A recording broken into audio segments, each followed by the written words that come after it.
Till I'm drunk, smoke till I'm high, castle on the hill, wake up in the sky, you can't tell me I ain't fly. I know I'm super fly, I know I'm super fly. The ladies love luxury, that's why they all fuck with me. Halo teman-teman, kami dari kelompok 6 kelas A akan membahas bagaimana kurikulum berbasis seni diterapkan di TK Kemala Bayangkari, mulai dari visi, misi, tujuan, tema, subtema, kalender akademik, RPPM, dan RPPH. Baik, kita langsung saja ke pembahasan. Pertama ada visi.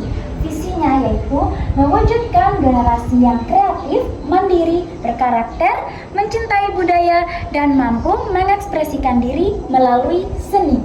Kemudian yang kedua yaitu misi, yaitu menyelenggarakan pendidikan anak usia dini berbasis seni yang menyenangkan dan berkualitas, mengembangkan kreativitas dan imajinasi anak melalui berbagai kegiatan seni, menanamkan nilai karakter positif melalui aktivitas seni dan budaya, mengenalkan dan melestarikan seni budaya lokal kepada anak, menciptakan lingkungan belajar yang aman, nyaman, kreatif, dan ramah anak, mengembangkan kemampuan sosial emosional anak melalui kegiatan kolaboratif dan pertunjukan seni, dan mengembangkan kemitraan dengan orang tua dan masyarakat dalam mendukung perkembangan kreativitas anak.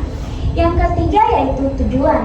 Tujuan dari kurikulum ini yaitu kurikulum operasional PAUD berbasis seni bertujuan mengembangkan seluruh aspek perkembangan anak melalui pembelajaran yang kreatif, aktif, dan menyenangkan. Pembelajaran seni membantu meningkatkan kreativitas, imajinasi, kemampuan berekspresi, percaya diri, komunikasi, dan keterampilan sosial. Selain itu, kurikulum ini menanamkan nilai-nilai positif, mengenalkan budaya lokal, menciptakan pengalaman belajar yang bermakna, serta memperkuat kerjasama antar sekolah, keluarga, dan masyarakat dalam mendukung perkembangan potensi anak. Baik, di sini saya akan menjelaskan tentang persebaran tema. Tema yang pertama itu diriku, subtemanya itu identitas diri, contohnya nama, hobi, usia, cita-cita. Yang kedua itu tubuhku, contohnya anggota tubuh dan ekspresi wajah. Yang ketiga aku kreatif, contohnya menggambar diri sendiri. Tema yang kedua yaitu keluargaku, subtemanya anggota keluarga seperti ayah, ibu, kakak. Yang kedua itu rumahku, contohnya rumah yang nyaman dan dekorasi rumah. Yang ketiga kebersamaan, contohnya bermain dan berkarya bersama keluarga. Yang ketiga itu tema sekolahku, subtemanya itu guru dan teman, contohnya bermain dan belajar bersama. Yang kedua itu alat bermain, contohnya mainan edukatif dan alat seni. Yang ketiga itu lingkungan sekolah, yang contohnya ruang kelas dan teman sekolah. Tema yang keempat yaitu budayaku, subtemanya itu lagu daerah, contohnya mengenal lagu tradisional. Yang keduanya itu tari tradisional, itu contohnya gerak dan tari sederhana. Tema yang kelima yaitu Perima, subtemanya aku cinta budaya, contohnya festival seni dan budaya. Tema yang keenam yaitu binatang, subtemanya itu binatang darat, itu membuat topeng hewan. Yang kedua itu binatang air, itu membuat kolase hewan laut. Yang ketiga itu suara binatang, menirukan suara dan gerak hewan. Terus yang ketujuh itu ada tanaman, subtemanya itu tanaman hias seperti melukis bunga dan daun-daun. Terus itu yang kedua buah dan sayur, contohnya mencetak dari buah dan daun. Tema yang kedelapan yaitu kendaraan, subtemanya itu ada kendaraan darat, kendaraan laut, dan kendaraan udara. Contohnya itu membuat pesawat dari kertas, membuat mobil dari kardus, dan kolase kapal laut. Kesembilan yaitu alam semesta, subtemanya itu matahari dan bulan, bintang, pelangi. Contohnya itu lukisan langit, membuat hiasan bintang, dan eksplorasi warna. Terus tema yang ke-10 imajinasiku, subtemanya itu ada dunia fantasi, profesi impian, cerita kreasiku. Contohnya itu menggambar bebas, bermain peran profesi, dan membuat sederhana. Tema yang ke-11 yaitu negaraku. Subtemanya yaitu bendera dan lambang, pakaian adat, keragaman budaya. Contohnya itu kolase merah putih, fashion show budaya, festival budaya Nusantara. Tema yang ke-12 yaitu pekerjaan. Subtemanya itu seniman, pengrajin, seniman pertunjukan. Contohnya itu melukis, menari, menyanyi, membuat karya kerajinan, aktor, dalang, dan pemain teater.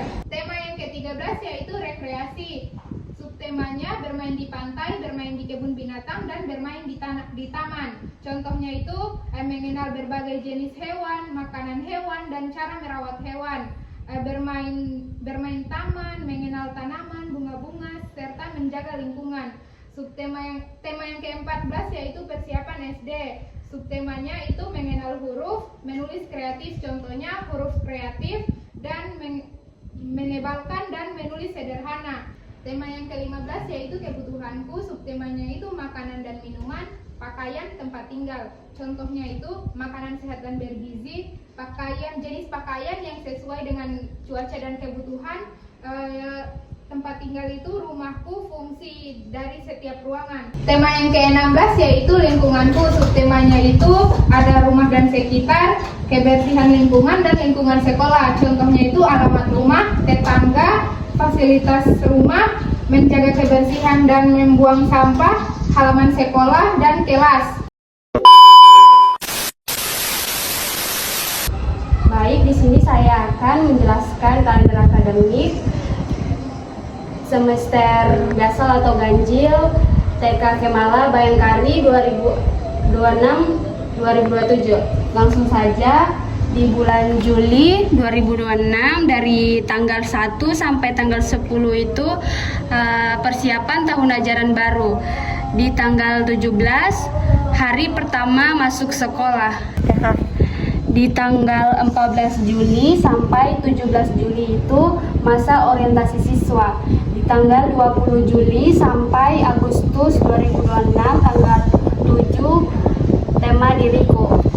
Di tanggal 11 sampai 27 itu tema keluargaku. Di Agustus tanggal 31 sampai September 2026 di tanggal 18 itu tema sekolahku. September tanggal 21 sampai bulan Oktober tanggal 2 itu tema budayaku. Oktober tanggal 5 sampai 9 itu tema P5. Di tanggal 12 sampai 30 tema budaya binatang. Di bulan November dari tanggal 2 sampai 13 itu tema tanaman. Lanjut di tanggal 16 sampai Desember tanggal 3 tema kendaraan. Desember tanggal 4 sampai tanggal 25 tema alam semesta. Tanggal 26 sampai 31 tema imajinasiku. A few moments later. Selanjutnya kita beralih ke semester genap TK Bayangkari. Di bulan Januari dari tanggal 18 sampai Februari 2027 tanggal 5 itu tema negaraku. Di tanggal 8 sampai tanggal 26 itu tema pekerjaan. Di bulan Maret dari tanggal 1 sampai 19 itu tema rekreasi. Di tanggal 22 sampai tanggal 31 itu tema persiapan SD. Di bulan April tanggal 5 sampai 16 itu tema lingkunganku. Di bulan April tanggal 5 sampai tanggal 16 itu tema kebutuhanku. Di tanggal 19 sampai Mei tanggal 7 itu tema lingkunganku. Di tanggal 10 sampai tanggal 28 tema teknologi. Di tanggal 31 sampai Juni. Di tanggal 11 itu minggu review. Di tanggal 14 sampai 18 itu tema penilaian akhir semester. Di tanggal 21 pengambilan raport. Di tanggal 22 sampai 30 itu libur semester. Baik, di sini saya akan menjelaskan RPPM 1 minggu dengan tema Aku Cinta Budaya. Pada kegiatan hari Senin, anak mengenal budaya sebagai warisan bangsa, anak menonton video tari tradisional, anak mewarnai gambar pakaian adat. Pada kegiatan hari Selasa, anak bermain peran mengenakan pakaian adat, anak mendengarkan cerita rakyat, anak membuat mahkota adat sederhana. Pada kegiatan hari Rabu, anak menari sederhana mengikuti irama. Anak mengenal alat musik tradisional. Anak memainkan alat musik sederhana. Pada kegiatan hari Kamis, anak membuat kolase motif daerah. Anak mencocokkan gambar budaya daerah. Anak membuat karya batik cap sederhana. Dan kegiatan hari Jumat, anak menceritakan pengalaman belajar budaya. Anak tampil dalam proses pentas seni mini. Anak mendapat apresiasi hasil karya. Adapun program hariannya, yang pertama itu kompetensi dasar. Yang pertama, mengenal budaya sebagai ciptaan Tuhan yang perlu dilestarikan. Yang kedua itu memiliki perilaku percaya diri. Terus yang ketiga itu mengenal benda dan lingkungan sekitar. Yang keempat itu memahami bahasa reseptif. Terus yang kelima itu menggunakan anggota tubuh untuk pengembangan motorik. Yang keenam itu menunjukkan karya dan aktivitas seni. Yang kedua itu ada indikator pencapaian perkembangan. Yang pertama, anak berani tampil menari di depan teman. Yang kedua, anak mampu mengikuti gerakan tari sederhana. Yang ketiga, anak mengenal pakaian adat daerah. Yang keempat, anak mampu bergerak sesuai irama musik. Yang kelima, anak menunjukkan rasa senang terhadap budaya daerah. Yang keenam, anak mampu membuat hiasan kepala sederhana. Adapun kegiatan pembelajaran, yang pertama itu kegiatan pembuka dengan 30 menit. Yang pertama, berbaris dan senam pagi. Yang kedua, salam dan doa sebelum belajar. Yang ketiga, mengecek kehadiran anak. Yang keempat, bercakap-cakap tentang budaya daerah. Yang kelima, menyanyikan lagu daerah sederhana. Dan yang keenam itu menjelaskan kegiatan untuk hari ini. Yang kedua, kegiatan inti dengan 150 menit. Kegiatan pertamanya itu mengenal tari tradisional dengan 30 menit. Yang pertama, guru memperlihatkan video tari tradisional. Yang kedua, guru mengamati gerakan tari. Yang ketiga, guru menjelaskan pakaian adat. Terus yang kegiatan keduanya itu gerak dan tari kreatif dengan 45 menit.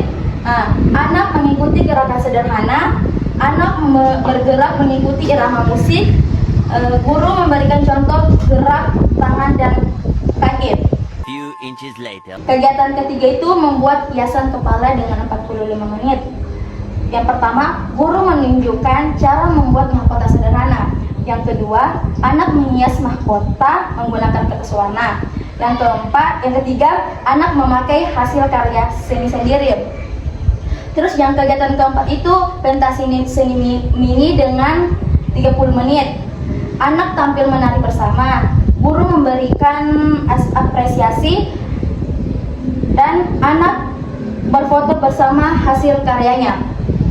Pada kegiatan penutup 60 menit, yang pertama itu diskusi tentang kegiatan hari ini. Yang kedua, anak menceritakan pengalaman menari. Yang ketiga, guru memberikan penguatan tentang cinta budaya. Yang keempat, menyanyikan lagu daerah. Yang kelima, berdoa setelah belajar. Dan yang keenam itu salam penutup. Sekian dari presentasi kelompok kami yang mengenai kurikulum berbasis seni. Terima kasih atas perhatiannya dan mohon maaf apabila masih terdapat kekurangan dalam penyampaian isi presentasi ini. Wassalamualaikum warahmatullahi wabarakatuh. Jangan gue hampir kostel, hampir jatuh, hampir gue lecet. Si maju paling kau tipis kabel.